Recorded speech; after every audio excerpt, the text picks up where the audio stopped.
Hey guys, how's it going? I hope you all had a wonderful, wonderful Christmas. It's been such a beautiful season.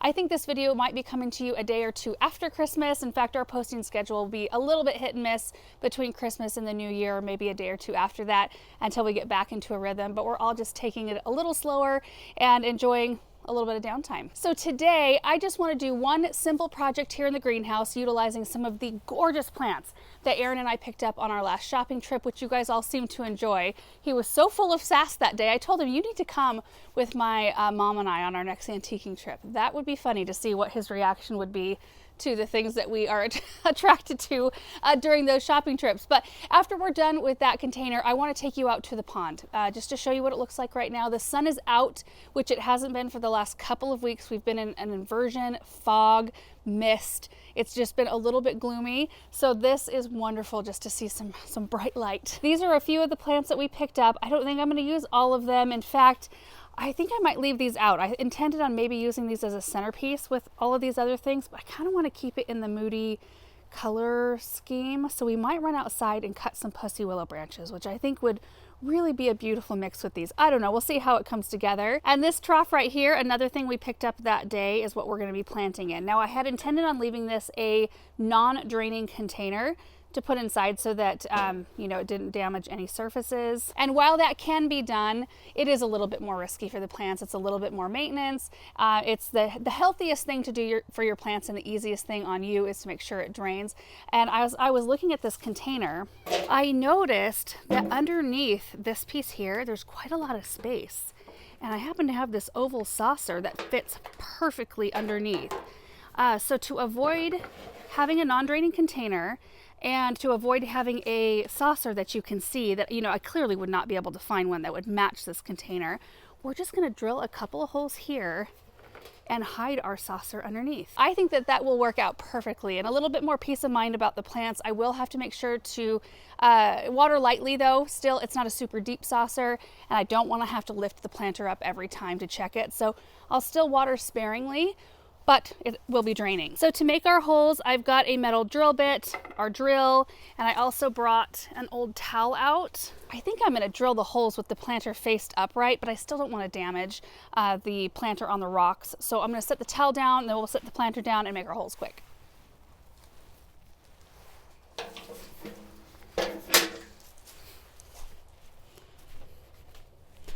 Okay, stabilize it.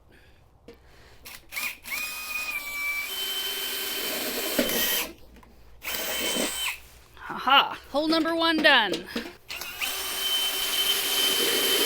Hole number two, you know, I think I'm gonna do 3 holes because these are kind of small. I really spaced those out nice, didn't I?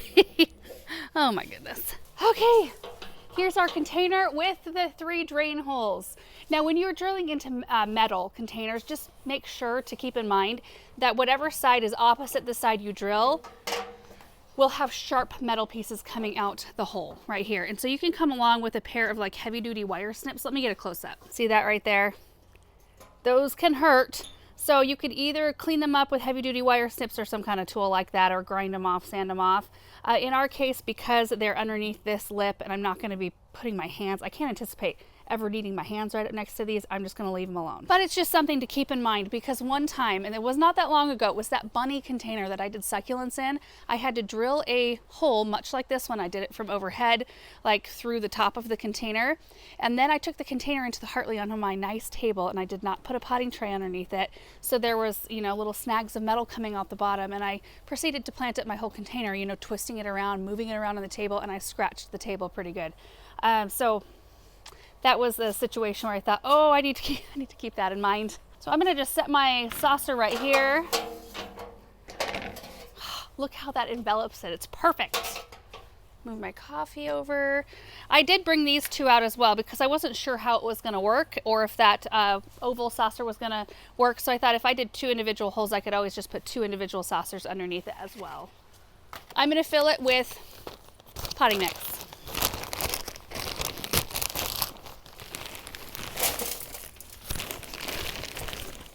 I usually like to fill it pretty much to the top, but in this case we have 3 gallon size root balls with those hellebores, so I won't fill it quite as much.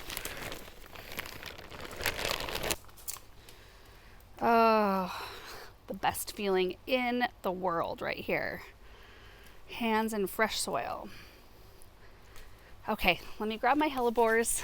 Despite what Aaron says, these are gorgeous. I think for him, he always just thought hellebores were types of flowers that face downward, so you couldn't really see their beauty, and I totally understand that.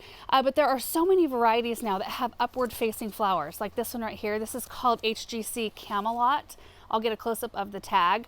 It grows 12 to 15 inches tall, 20-inch spacing, but they have flowers that face outward, so you can really enjoy the beauty of them. I like them all. Doesn't matter if the flowers face up or down. I just think they're gorgeous, and they add so much color during the time of year where you just don't have as much. They usually have an intense root system. I mean, look at that. It's intense, and sometimes they are so thick with roots. I mean, it's thick all the way to the top. So this one isn't even as root bound as some of the other ones I've planted. And they don't like to have their roots roughed up. They don't really like to be transplanted all that much. So typically what I do in a situation like this is I just tease them from the bottom a little bit. I usually, like to see that right there, kind of just rough those up.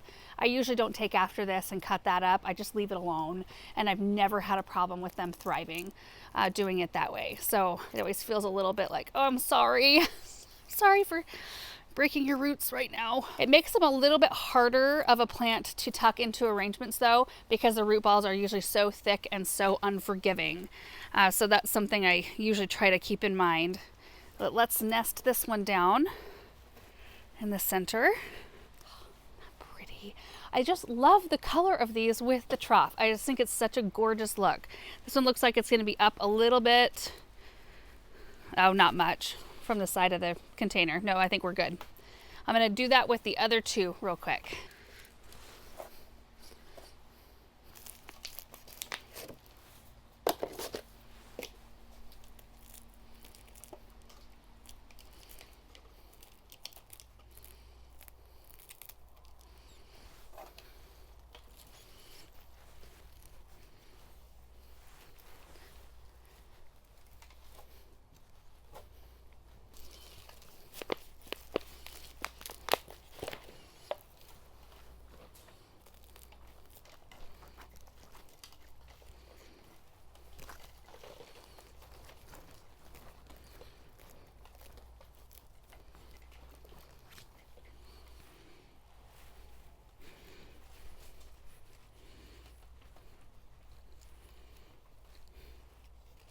Isn't this beautiful? I feel like I could just put branches, some moss and stones around the base of these plants and it would be complete.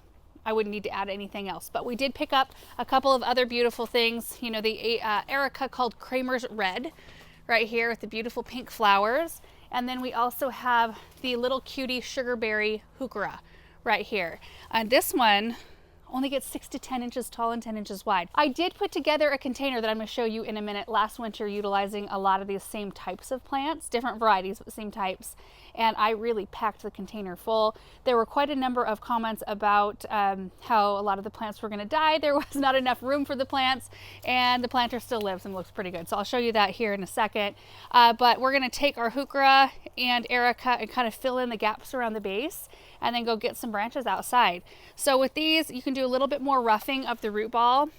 This one's not root bound at all, so it really doesn't need it. We'll create a well in the soil. Actually, I'm going to have to remove some soil so we have enough room here.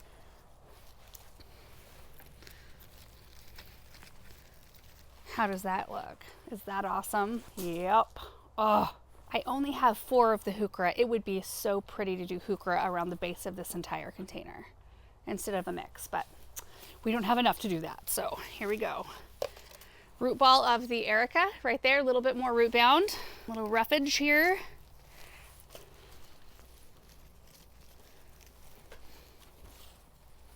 And then I pack soil back in around the root balls after I put them in, so there's no air pockets. Oh yeah, that's pretty. Our next heuchera right here.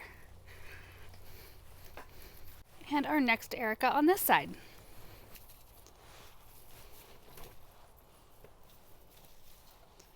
That's the front side of the container right there, but there's not going to really be a front. I did go ahead and face all the flowers this direction, but there will be a ton more flowers and they'll bloom the other direction as well. And I want it to be pretty from all sides. So now we need to do the same thing on this side.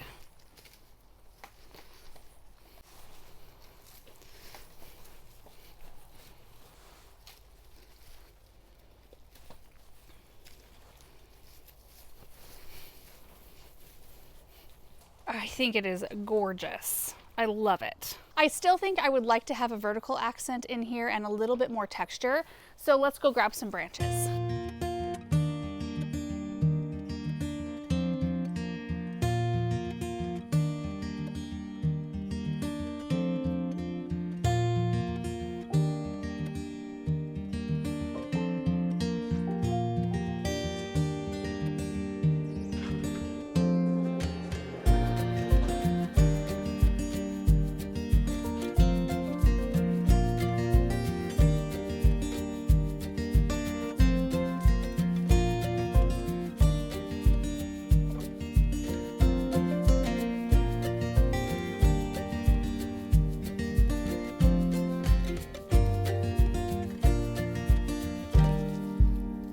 All right, guys, here it is, all done.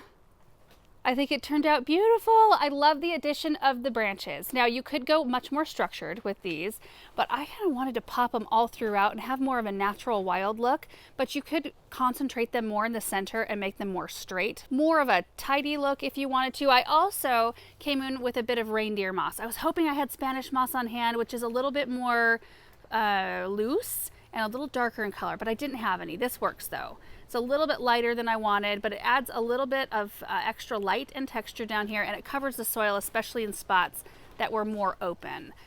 So yeah, I think it just added a little bit of extra there down around the base. Swing around to the other side. I love this view of it. I think it's so pretty. I just love all the colors together so much. And this is going to be on our dining room table, so I love that it's pretty all the way around. It's easier to put together arrangements that you can back everything up, you know, against one side for sure. But I think this one turned out super pretty. This is the moss I used, preserved reindeer moss in this kind of creamy color. These are the plants we have left over, 2 of the Erica, 2 of the lemon cypress that we can use in other arrangements. And this is the arrangement I put together last winter with similar plants. We've got a hellebore, a heuchera, an Erica, Kramer's red, but there's also a dianthus in here with beautiful color, and an acarus ogon. Look at this hellebore. Look at all the buds. It's so happy in here. And I cannot recall the name of this heuchera off the top of my head or the name of the dianthus. This was a video I only put out, I think, on Instagram and TikTok, if I can remember correctly. So anyway, maybe I can run back and see what the names of those were. There were 2 other plants in here. One of them was an apple blossom primrose that was right here, and it was gorgeous. It filled up this whole space with beautiful pink, bright color. And I did mention that that one was going to be taken out once it had fizzled because it's just a cool season plant. And that's what we did. We popped that one out. The heuchera did a great job filling in. And then the other one we had came out from right here. It was a saxifrage that is a perennial, but I used it in another arrangement. I needed an extra one, and I happened to have one in here. And I knew the heuchera was going to eventually do this, and we wouldn't be able to see it. So it worked out. Every single plant survived, minus the primrose, which I knew would not. So I'm really happy with that. And it lived in this greenhouse all year long, and it gets hot in here, hot. We did have it in a corner that was in some shade. And typically when I put together mixed containers like this, there's a siren, hold on. Anyway, usually when I put together containers like this with a lot of perennials, I usually tear them apart when it gets too hot, plant the perennials in the ground, or use them in other arrangements. But I wanted to keep this one together just to show that after a year, these plants still are doing great, and that's what I expected out of these. And I think over time and a lot of trial and error, you get to learn which plants will cohabitate together, which ones will not be too aggressive for one another. And I'm still learning. I still put together containers that I'm like, oh, I should not have put that poor little plant in there. It's getting completely, taken over by the others. But, sometimes you come up with an arrangement that just thrives. And, the closer to spring we get, the more color we will see.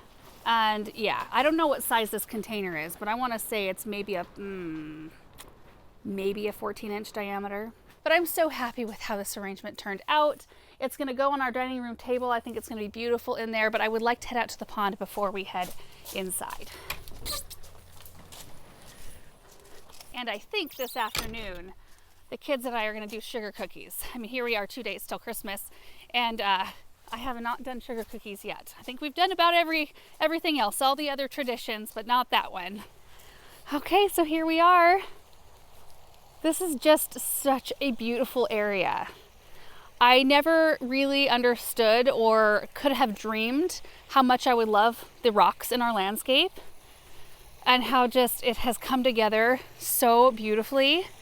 And I'm really happy we came in and did that big pond clean, you know, before it got too cold. There's still, if you look down in there, there's still some algae, but the water is super clear all the way to the bottom. I can see one of the fish peeking out of the fish cave. They just huddle underneath there. That's all they do. If I stay out here long enough, usually they get a little curious and start swimming out. A couple of them will. But I have to say, I mean, the plants around here are beautiful. I love the interest we've got so far. Also, I recently posted a reel on what's going on around my feet while I'm making videos and chatting with you guys. This is what's going on around my feet. Like almost the entire time. I'm surprised I haven't tripped over him yet. I want to go back there though. I want to take a look at that blue grama grass. That's my favorite. Oh, look at that coral berry. Still has leaves and beautiful pink berries. Look at the interest that this grass provides. This has got to be one of my favorite perennial grasses.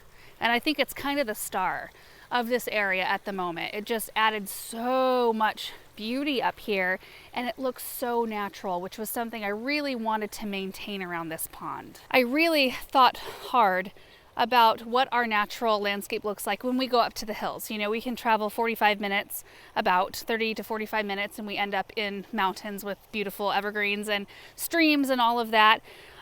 So I just thought, what do I see when I'm up there? Because that's how I want it to feel. I want it to feel like I'm up in our hills, not in some like tropical area. I didn't want it to take it tropical or anything like that because that's just not something you find around here. I just wanted to look like it was nested in and that it fit in somewhat with our sort of close native landscape. So dogwoods were an obvious choice. The grasses were any kind of perennial that doesn't have a super, you know, formal structure. This is Joe Pieweed right here, a dwarf variety. I love the seed heads. So pretty. Service berries we do find out in the wild. And of course all the evergreens. That's an obvious choice. And then, you know, the stumps and all of the pieces of driftwood that they added in, I love. And everyone was asking me, what are you going to plant in that? Nothing. I'm going to plant nothing in that because that would look too contrived, I think. I think having the stump there with the hole looks so natural and I love it. And the sound of the water. It's amazing. Okay, that breeze is chilly. Let's go grab our planter and get it inside.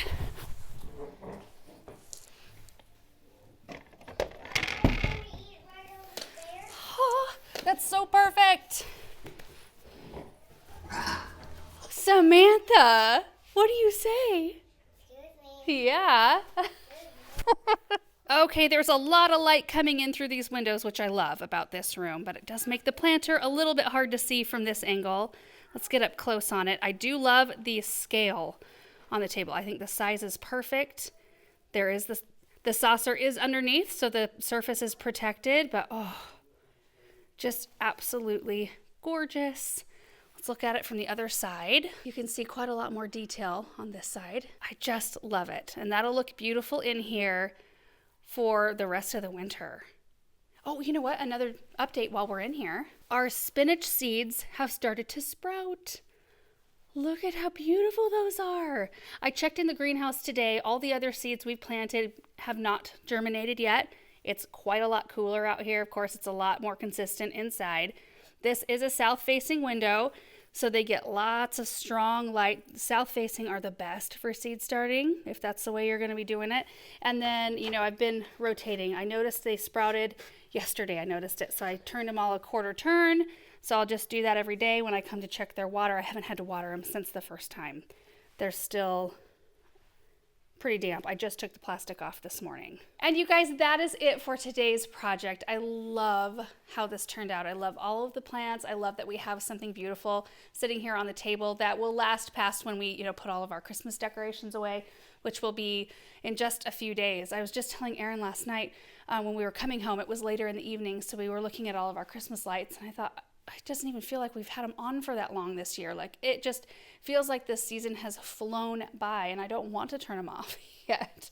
I love how they look out there, but it's nice to start filling in with things like this so you have some beautiful things to look at once all of the Christmas is down. And I love being able to go outside and look at things with the sun shining. I just kind of forget how much I need that until it's gone for 2 weeks and we don't see the sun. I just love it outside, even though it's chilly. Anyway, thank you guys so much for watching. I hope you guys have a really great and peaceful week. We'll see you in the next one. Bye.